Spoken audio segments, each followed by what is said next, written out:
in our next talk, please give a very warm round of applause to the main stage for our next panel, How to FinTech Europe.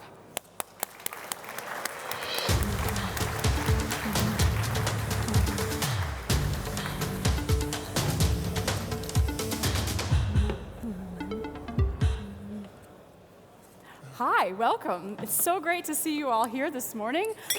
Ooh, oh. We can't be afraid to make mistakes, and I'm glad you've made the first one. That takes the pressure off of me. So, I want to give you guys a chance to introduce yourselves. I know that you are very high-level C-suite people, but I'm going to ask you to do something you may not have done in a while and give us a 2-minute elevator pitch, who you are, what your company is doing. Maximilian, can I ask you to start? Yeah, of course. Hi everyone, Maximilian, Austrian. I was born and raised in Vienna, founded N26 in 2013. And N26 is a classical venture-funded fintech startup based in Berlin. We have about 1,500 people on the team, raised about, I think, $1.8 billion to date. Last valuation was above 9 billion. And the vision behind N26 was always we wanted to build the first pan-European bank in this extremely fragmented banking market. So fragmented means you have German banks for German customers, French banks, Italian banks, and N26 today, we're the only ones that based on one IT platform and one banking license onboard customers all over Europe. All right, thank you, Maximilian. Chloé. So I'm Chloé Mayenobe, very nice to be here. I Chief Growth Officer for Solaris Bank. So Solaris Bank offers financial services to any company that want to leverage on the power of embedded finance. So we bring accounts, cards, payments, lending solutions, brokerage or custody. We are pan-European. From Germany, we enlarged to France, Italy, Spain, UK, and yeah, we think as European. All right, we're going to talk more about that in a minute. Tamaz. Yes, so my name is Tamaz. I'm CEO and one of the founders of Raisin. So Raisin is a savings marketplace. So basically, if you're looking for the best rates on the market, then you just need to register with us, open one bank account at Raisin Bank, and then can start from there. We have a direct-to-the-customer business, B2C business. We also work with large institutions like Deutsche Bank or Aviva who offer their clients, or N26, our savings offering. We offer the services in Europe, the UK, and the US, and own also a banking license, Raisin Bank. Okay, and Erik. Yes, I'm Erik. Hello. I'm one of the co-founders of Scalable Capital, and we are an investment platform. We offer wealth management or robo-advice and brokerage. And yeah, basically our motto is, if you think about investing, you should think about scalable, whether this means that you want to invest yourself, yeah, so trade Tesla up and down, whether you want an ETF savings plan, whether you want a managed solution, whether you want to invest in crypto or in other asset classes, you can find that on our platform. Wonderful, thank you. You guys said it so succinctly, A+, you've still got it, that elevator pitch magic. Let's start the discussion with a quick lightning round. Give me your view on the European fintech ecosystem. Fintech is an area of tremendous opportunity. When we launched N26, or we started to work on N26, we believed, and I still believe that this is true today, that financial services is the area most ready for disruption. If you think about all the industries that had already been disrupted, disruption was never coming from the incumbents. It wasn't Netflix, sorry, it wasn't Blockbuster that founded Netflix. It wasn't the travel agencies that founded Booking. It wasn't the record labels that founded Spotify. Not the telcos didn't found Zoom. And I very much believe it won't be the banks that really change the way how people around the globe do their daily financial transactions. So tremendous opportunity, and just if you look at trends, I think trend to digitization has just been accelerated by COVID lately. So the future of banking for me in Europe as well as elsewhere will be digital, and we will see that we obviously see a trend, less and less customers are going to the bank branches like anymore, and at the point in time that someone is not going to branch anymore, it is impossible to differentiate yourself as a bank by the friendliness of the employees or by the density of the branch network. But the only thing a growing number of customers is going to perceive is the look and feel of the online and mobile products. And that's a strength of FinTech, to really provide this great digital user experience. The digital user experience, is that something you guys would share that opinion? Do you have a differing view? No, well, no different view, of course. The European scene is vibrant, right? You have hubs for startups and fintechs in Germany, France, UK. We have been able to raise like 120 unicorns or even more on the latest count. I would just argue something is that it's a complete different scene when it comes from startups to scale-ups. And if we have like a lot of VCs, and it's once again vibrant in terms of bringing the right capital to startups, it's quite different when it comes to scale-up, and where what we can see is that the Americans and Asian are being capable to overlap us still. So we still need to strengthen on that bit, but. I don't know what. Why is that? Why is that happening? I mean, you guys must be the experts. What's going on? That's a good question. Maybe Erik as a. About what's happening currently. Why are Asia and the US winning? I mean, why are they winning? So one, obviously, you have the obvious differences. The US, followed by China, is the biggest homogeneous market in the world. Yeah? Whereas in Europe, obviously, it's very fragmented. It's not just languages, it's different tax systems, it's different cultures. I mean, we're in the investing world, and you'll be surprised how different the cultures when it comes to investing are once you pass a border. And while this obviously is, on one side, it's a challenge. Yeah? If you want to launch a business in the US, you can, from the very first day, launch it to over 300 million people. Yeah. In Europe, you have to take much more steps. However, once you figure out how to navigate through this fragmented landscape, it's also a defense line. Yeah? I mean, very, very few US companies, especially in the fintech world, I quite frankly, I can't think of a lot actually, come over and are successful here. Yeah? And so I think there's a big defense line against that. The beginning is harder, but once you set up, like Max described, once you set up a pan-European platform, it's a big mold, so to speak, against competition. Yeah. Just to add to that, I said before, like the banking world is fragmented like no other space. The same is true for fintech, if you think about it. Actually, of the last, PayPal in a way was the earliest fintech.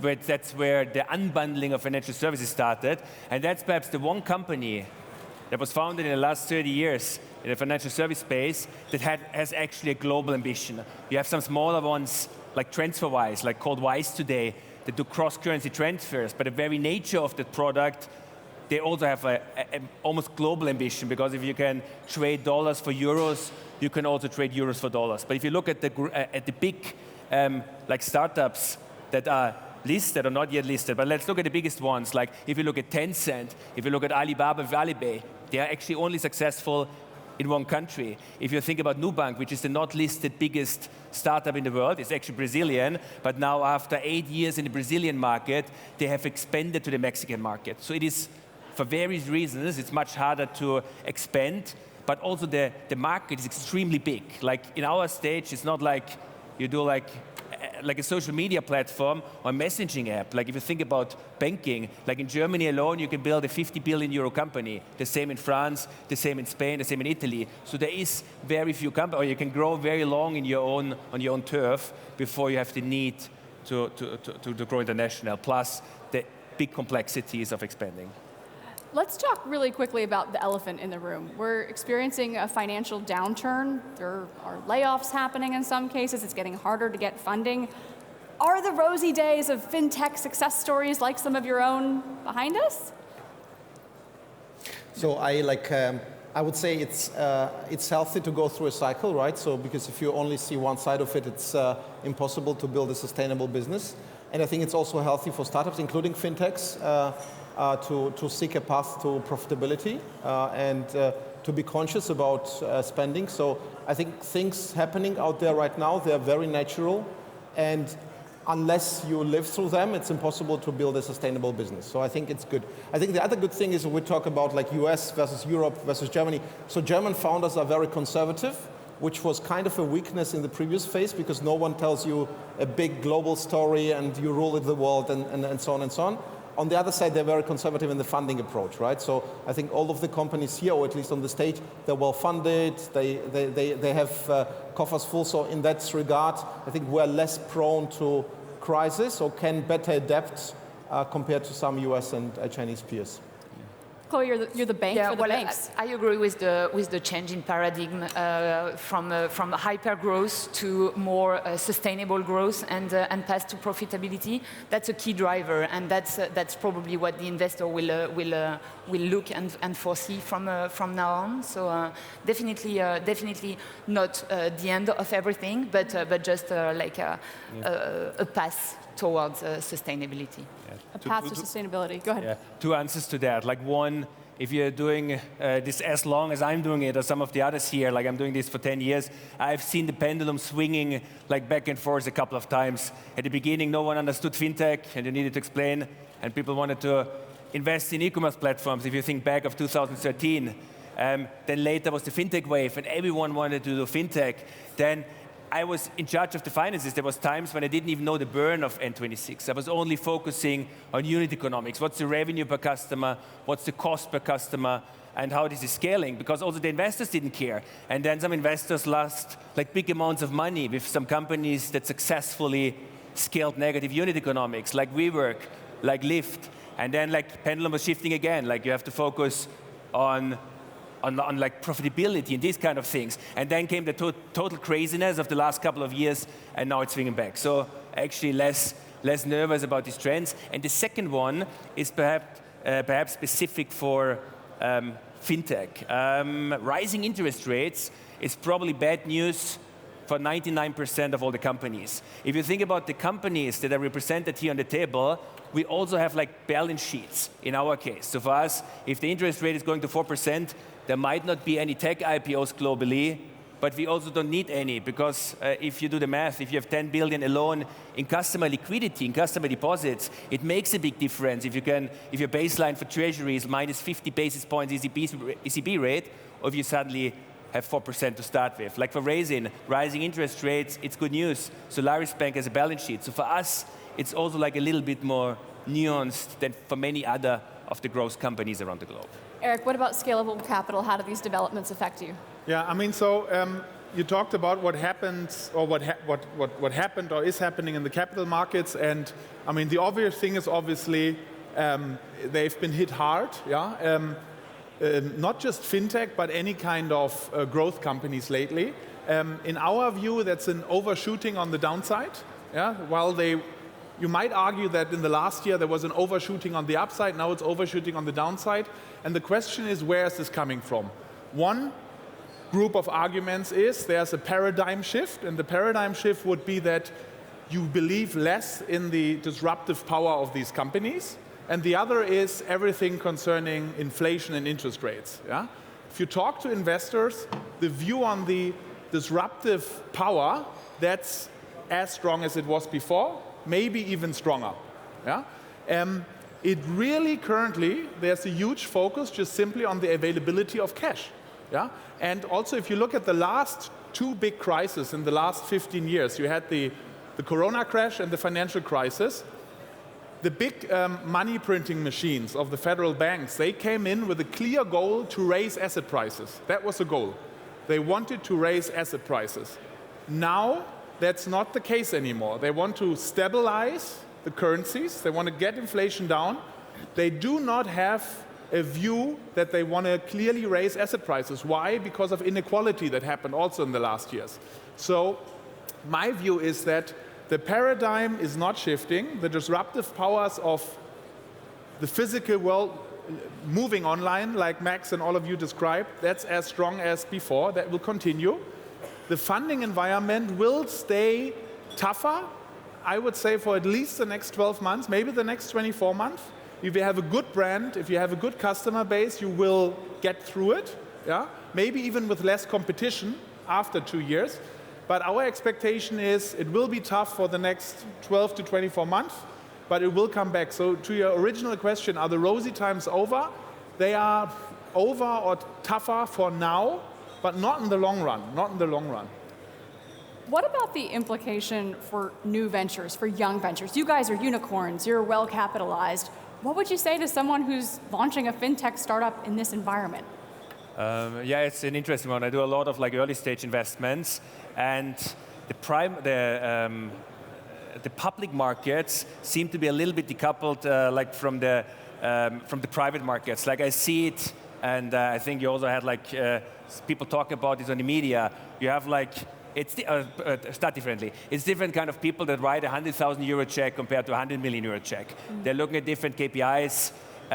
It is different funds, different fund sizes. And now we raised the Series E funding round. Like the kind of people that raise such a round, it is crossover funds. They come in before an IPO, but the majority of their portfolio they have actually in the public markets. And so they have 100% understood what is happening. Now if you look at an A round, or at the seed round where you're selling a story and a team more than metrics, like many of the funds still have a lot of dry powder. They raised lots of money in the last years, and the valuations seem to be very healthy. So I think right now it is still a good opportunity, and we see great rounds happening early stage. It's still a great opportunity to start. Eventually, these two are going to converge, and eventually we're also going to see valuations and funding opportunities in the early stage space going down, would be my belief. Tamaz, Chloé, do you guys share that vision? So I think I invest also sometimes alongside Max, so my view is a bit more pessimistic based on what I see right now. So I would strongly advise to anyone to buy yourself a lean startup book and think through how much money you would get from your friends and family and rely your business solely on this. Take more Fund time your business through friends and family. Yeah. That's your advice? So I think the backup plan is probably 95% true. The last thing is take more time for product market fit. There is no reason in scaling, and the good product will pay back longer term better than doing some crazy marketing stuff. It's just not worth it. So the crazy marketing stuff is just not worth it. Okay, Chloé, how about you? Well, I think Max said it all. And I do believe on also the good fundamentals. If you have the right fundamentals, the right customer base, the right product, then you're good for the past and whatever is on the road, right? So don't forget about the fundamentals. I'm looking out into the audience and seeing a lot of young faces, so I hope you guys are taking notes. These are not people that you can just call up on the phone and ask advice of. I'm wondering, in your view, is this perhaps also a chance for Europe to gain some momentum and catch up with the US, or is that overly optimistic, perhaps? So, I do believe that in any crisis there is opportunities, right? And I see a huge opportunity for Europe to set the right framework. And when I say the right framework, of course it's politics, it's investors, but it's also regulators. And if we could set the right regulation framework, it could strengthen Europe in a huge way. Let's talk about that regulation framework, because we had an FDP parliamentary secretary here. The regulatory ferry is coming, and you each get one wish. What do you want to happen? Let's go around. Erik, you want to start us? Yeah, so on top of my wish list, and you just asked what can Europe do right now to gain momentum on the US, but even more so probably on Asia. Okay. I think that be the place where the international talents want to go, yeah, because we've been talking about cycles and interest rates move up and down, but in the long run, what really determines the success of a region is the amount of talent you have in that region. Yeah? The amount of talent you have in the region, because sometimes we say, oh, we need bigger funds. Well, money follows talent, and first there's a talent, then there's the idea, then there's a company, and then the money flows. Yeah? And so be the international hub to attract talent. Yeah? That was a huge advantage of the US in the past. And we've already seen that during the Trump administration, that we suddenly had applications and employees from the US. This didn't happen in the last 10 years. People from the tech US world, everyone moved to Silicon Valley. No one moved out. Now people have moved out. life gets worse in San Francisco, if you follow at least the Twitter bubble, how it looks currently.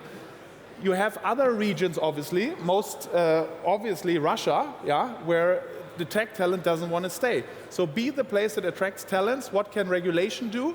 They can make it much more attractive so that we, with the best currency that we have, the most attractive ones, is options or equity. The laws in Europe are terrible for that. There's a huge disadvantage. So make it easier for us to pay people in a very good currency and become the hub, and a lot of other things, obviously, as well. I don't want to go through the entire list, but for me, is really focus on the what's it called? The brain. Be the brain sucker of the world, so to speak. Be the brain sucker of the world. Print that on a t-shirt. I like that. Okay, so talent is top for you. And it sounds like there are some things that regulators can do. Tamaz, do you want to weigh in on that? What's your wish? Yeah, I think like this is the first one. The second one for us is Europe as a single market. I think it's the biggest economic lever of growth for the next years. And I think the appetite has waned, unfortunately, in the last years to do more. And it's wrong because in the good years we could have finalized banking union and introduced a single deposit insurance scheme. We need those in the bad times. We didn't prepare. We need to focus on this. The single biggest lever, and everyone can feel it, right? If you move your pension scheme from Germany to Italy or to France, that just doesn't work. That needs to work. Otherwise, we do not have a single area. The tax schemes, you mentioned it, right? So capital income tax, completely different. Treatment of products, completely different. And those things hamper doing business, mobility, and also like brain migration. They are not helpful in this regard. And we need to ask and hammer our politicians to do this stuff, even in comfortable times. They're extremely important in difficult times. Okay, so tax regulation, brain migration, and the ease of moving a pension. That seems like it should be doable. Chloé, how about you? Well, what about adding KYC and IBAN? Discrimination. Yeah, discrimination that still exists in Europe. What is that? Tell me more about that. So when you get an IBAN from France, for instance, it's very hard to get paid on a French IBAN in Germany, right? So there's still a very big discrimination compared to where your account comes from, so the IBAN comes from. We could, once again, leverage a lot on our fintech industry if all this were harmonized across Europe. Same for KYC. KYC is not the same requirements in France, in Spain, in Italy, in Germany. So please, make just an harmonization here, and we can leverage on that. Okay, IBAN discrimination and KYC, that's on Chloé's wish list. Maximilian. We heard like talent and alignment of regulations, and I would have actually given exactly these two, but I would like to add some perspectives. First, accessibility of talent, the most important topic for us. 1,500 people on the team, 85 different nationalities. And we talked a lot about the difference between the US and Europe. That's actually the one strength of Europe. We had an office of 70 people in New York City, and it's impossible. Even your own people cannot be relocated. You don't get working visa, and that's much better in Europe. It would be impossible for us to build an office in Berlin, to build an office in Barcelona, in Vienna, anywhere else, if you could only source from the local talent market. So if we should formulate a request to politics, obviously accessibility, like quick visa processes, would be a very important one. Obviously, like education, I still heard there's still numerous clauses in Germany for some IT studies, which from my perspective also doesn't make any sense given how important the skill sets are for the competitiveness of any economy. The second one, regulatory alignment. I talked already about how fragmented the banking or fintech market is, but I repeat it because it's very important for me. When we launched the product in 2015, we thought we can actually build one product in Germany and we cater with that product to all the markets. And we also thought, when European Union, if there's anything they really are religious about when it comes to economy, it's they want to foster transnational competition. And they never liked it, that if you're growing up in Vienna, if you're doing a bachelor in Barcelona, your master's in Paris, and then you start working in Rome, you would have to change your bank account 4 times. But, and I don't need to repeat that, there's actually a lot of difficulties in the detail. There's compliance problem, IBAN discrimination as described, it is forbidden. but it's still people are not hearing to it. And if you talk to the French, even to the big utilities, they wouldn't draw a direct debit from a German IBAN. They say, I know I would need to, but I have an IT system where I need to enter a 28-digit IBAN, and the German has only like 22 digits. And I know eventually I need to change it, but right now it's cheaper to pay any penalties. And these are the things where we really need to get better to make also European stronger as a global player. I like that we're getting onto this issue of European sovereignty. Financial services, they're increasingly linked to European sovereignty. How do you assess this in a growingly borderless digital society? And what role do you as fintechs have to play in this? That's an interesting one, because if you look at banking, traditional bank, they were really focused, or they are really focused, on state sovereignty, right? And I think that fintechs stayed the path towards European sovereignty. And it started with payments and all the things going around with the payment industry in Europe. And I think it's a new way of thinking like financial services. And that's already a given from all of us here being on stage. So for us, I mean, like if we think a bit macro, then for us our role is to create efficient markets. Because the market in banking is extremely inefficient. There's many reasons. One is customers change very rarely their account or savings relationship or anything else, meaning that price differences are huge. So like current account pricing, or in our area, savings accounts. So basically all major banks currently offer 0%. Banks with us offer over 1%, exactly on the same product. So this type of price differences, it's very unusual in physical goods areas or e-commerce. It's very usual in banking.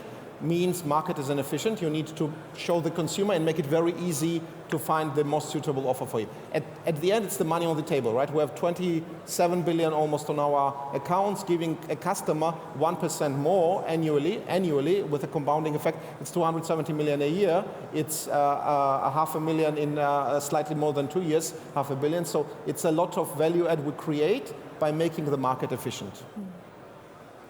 Erik, did you want to weigh in? Can you, acoustically, I couldn't understand your first question. Yeah, the sound is really bad up here on stage, so I think the panelists are all struggling. The government should do something about sound systems at tech conferences. That's my one ask. I'm Where's going to add Linda? that. I'll sign that petition. The question is that financial services are increasingly linked to European sovereignty. How do you assess this in a growingly borderless digital society? And what is the role of fintech here? What's the role of fintech there? I mean, for us, it's, I mean, every business model is different, obviously. For us, the fundamental need to invest money, that's the same everywhere. And the problem is also the same everywhere. The biggest asset class in every country in the world, even in the US, is not doing anything. Have your money in cash. Worst is really Germany. Yeah? The Germans love having money in cash, even under the mattress, in physical terms. So we are addressing this. In going into European countries, our biggest problem is not so much regulation, because that's quite okay. You can passport your license. The biggest problem is taxation. Yeah, because in the investment world, you have to deal with tax all the time. If you're in payments, at least in the beginning, you have no taxes at all. In investment, you have numerous taxes. Taxes on dividends, taxes on interest rates, tax on capital gains and losses and all of that. And that's super fragmented and friendly. So yeah, an ideal wish in Europe would be that they harmonize capital gains tax, but that's something to be realistic. I don't think it will happen in the next years, or maybe never. Yeah. Okay, maybe it'll never happen, but let's be optimistic. As we're coming to the end, I'm going to ask each of you to be optimistic and tell me one reason why you are optimistic about Europe's fintech scene and the current moment that we're in. Do you want to start? I know it's hard sometimes to ask Germans to be optimistic, but I think it's a nice way to close this panel, and I think you guys are up for the challenge. Yeah, again, there's tremendous opportunity in financial services. You have a change in user behavior. You know, it's a change from offline. People used to go to the bank branch to online. People started banking on the browser to mobile. People started to do banking on the smartphone. Whenever you have a change, and we also talked about regulation, a change in regulation, and changing user behavior, that is a massive opportunity for digital players. I talked about the transitions that we have seen in some of the industries, and transitions have been much, much quicker than event finance. You know, us from booking all our travels at the travel agency to us booking all our travels online was a matter of 5 years. Us getting our videos at Blockbuster to us watching all our videos online, matter of 5 years. Music, same thing, if you think about news. And in financial services, this transition is like much, much longer. But that also means that the opportunity and like the space for new players to emerge, like now and also in the future, is really, really massive. All right, huge opportunity. Chloé? Well, fundamentals are here, opportunities are there. We need harmonization. I said that already, but this is my key word of this panel. Harmonization. Okay, yeah. we'll take it. Thank you. Tamaz? I believe that like in the more difficult times and crisis times, actually the value fintechs create is much, much bigger from the customer perception. So I mentioned rates, but in a rate environment with 3-4%, the value of switching and having the best offer, or for the customer in the difficult times, a credit application which is simpler to get and faster is much, much higher than in times where money is flooding everything, right? So the value for the customer increases, and it's our time to deliver on the promise of making the financial world easier and cheaper for the consumers. All right, make it better for the customer. I like the sound of that. Erik? Yeah, I mean, so I'll give you two answers. One is on the business side, and one is about, which is also important, the psychology, the personal side. So on the business side, well, the near term, the next 1 or 2 years, I think in the investing world will be certainly tougher. I think the long-term outlook is good, especially for investment apps or platforms, because people have to invest. People have to invest. Historically, for our parents' generations, the boomers' generation, you didn't. Yes, it would have been better, but you didn't have to invest. The governmental pension system was good enough. Interest rates were good enough to get, the house prices development was good enough to get by without a personal portfolio. Now you have to do it. We have 7% inflation. 7% inflation means if you don't invest, in 10 years, half of your money is gone. It's gone for sure. So the long-term outlook is very good. So if you're building a software that makes it easier and cheaper and more convenient for people to invest, I think you'll be on the winning side. That's my 5 and 10-year outlook. On the personal side, I mean, I am also optimistic because, I mean, first of all, life is tough enough. If you're not optimistic, then it's game over. Yeah, that's just the mindset that you have to have. And secondly, I personally get most nervous, funnily enough, if things are going well. Because then you always suspect, okay, what's around the corner? That feels almost too good. When the stuff hits the fan, then you at least know what you're facing. Yeah? So I'm actually much calmer in these situations. Yes, you have to adjust. You have to be more prudent with your capital. You have to plan.